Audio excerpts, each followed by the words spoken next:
हम गुंजन चौधरी मैथिली गुंजन चैनल पर समस्त मिथिलावासी के प्रणाम करै छी। आइ हम एकटा परीक्षण गीत लऽ कऽ उपस्थित छी। कोशिश करै छी जे गीत अहाँ सबके जरूर पसंद आयत। गीत नीक लागत तऽ अंत तक जरूर सुनब।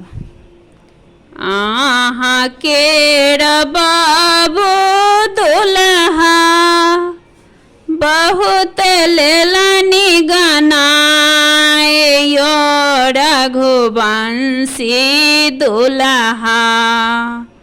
अहाँ केर बाबू दुल्हा बहुत लेलनि गनाए यो रघुवंशी दुल्हा।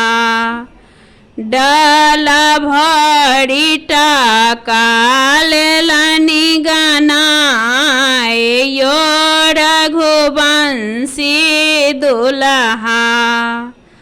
डाला भरी टाका लेलनि गनाए यो रघुवंशी दुल्हा।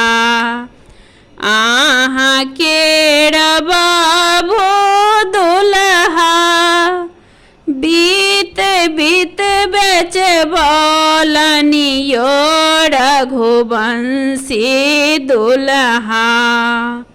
अहाँ केर बाबू दुल्हा बीत बीत बेचबौलनि यो रघुवंशी दुल्हा।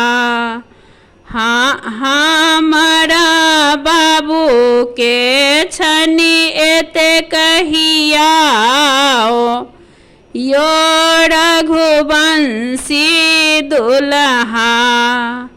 हमरा बाबू के छनि एते कहियाओ यो रघुवंशी दुल्हा। अहाँ के लेलनि खरीद यो रघुवंशी दुल्हा। अहाँ के लेलनि खरीद यो रघुवंशी दुल्हा।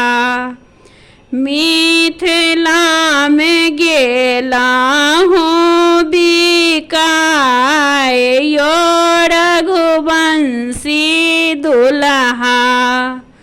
मिथिला में गेलहुँ बिकाए यो रघुवंशी दुल्हा।